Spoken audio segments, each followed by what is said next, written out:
Channel ডিজিটালে সবাইকে স্বাগত জানাচ্ছি। আমি হিরু চৌধুরী। এই মুহূর্তে অবস্থান করছি কক্সবাজারের কুতুবদিয়া উপজেলার বঙ্গোপসাগরের তীরবর্তী মাতৃকা সংলগ্ন এলাকায়। আমার পিছনে আপনারা দেখতে পাচ্ছেন এটি হচ্ছে বঙ্গোপসাগর। সেই বঙ্গোপসাগরের কিন্তু এই উত্তাল সমুদ্রের ঢেউয়ের পরে কিন্তু আমাদের এই কুতুবদিয়ার নিম্নাঞ্চল প্রতি বর্ষার মৌসুমে প্লাবিত হচ্ছে। এই বর্ষার মৌসুমে কিন্তু আজকে দুদিন ধরে এই সাগরের নিম্নচাপের কারণে কিন্তু জলোচ্ছ্বাস বেড়িবাঁধ ভেঙে কিন্তু লোকালয়ে পানি প্রবেশ করে আমাদের কুতুবদিয়ার মানুষের জনজীবন বিপন্ন হয়ে যাচ্ছে।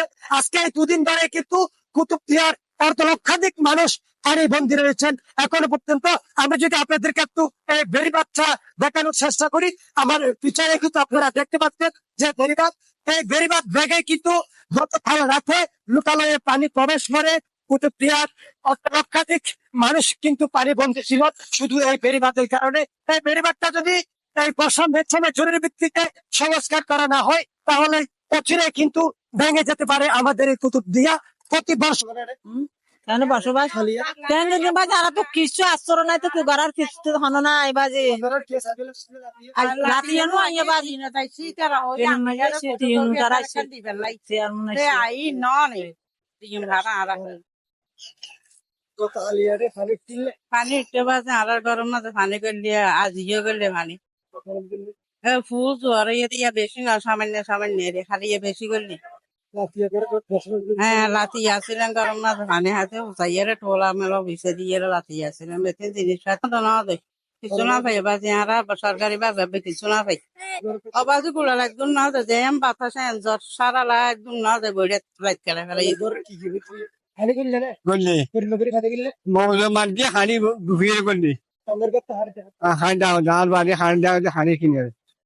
সমুদ্র তলাত খেলা বাংলা তো দেশের আগরে গড়া কি সিঙ্গলি না দুনিয়া হোকে যাচ্ছে হর কি করলাম নাকি মেডি গাড়ি করলাম হতাইবে জায়গা করে বাচ্চার 4 আন্ডার মানে বিল্ডিং আছে 27 নম্বর সিঙ্গেলের গেলটি আর দাবি বেরিবে নিয়ে 9 কেন ওদেরকে সরকারে আর ইয়ান সাইডি আর বেরিবেন সাইডি ক্ষতি বলতে ফসলের জমি ক্ষতি হয়ে গেছে। আপনার যে ফসলের জমি, ওই ফসলের জমির মধ্যে লবণাক্ত পানি ঢুকলে ওই ফসল আপনাদের ধান খেতে তারপরে ঘর বাড়ি এগুলো নষ্ট হয়ে গেছে লবণাক্ত পানি ঢুকে। অবশ্যই আতঙ্কে ছিলাম এই বেড়িবাঁধ নিয়ে, আমরা ওখানে আতঙ্কে ছিলাম। বেড়িবাঁধ থেকে ওখানে পানি ঢুকছে, লবণাক্ত পানি ঢুকছে। পানি ঢোকার কারণে আমাদের এই ফসলের জমি ক্ষয়ক্ষতি হয়েছে।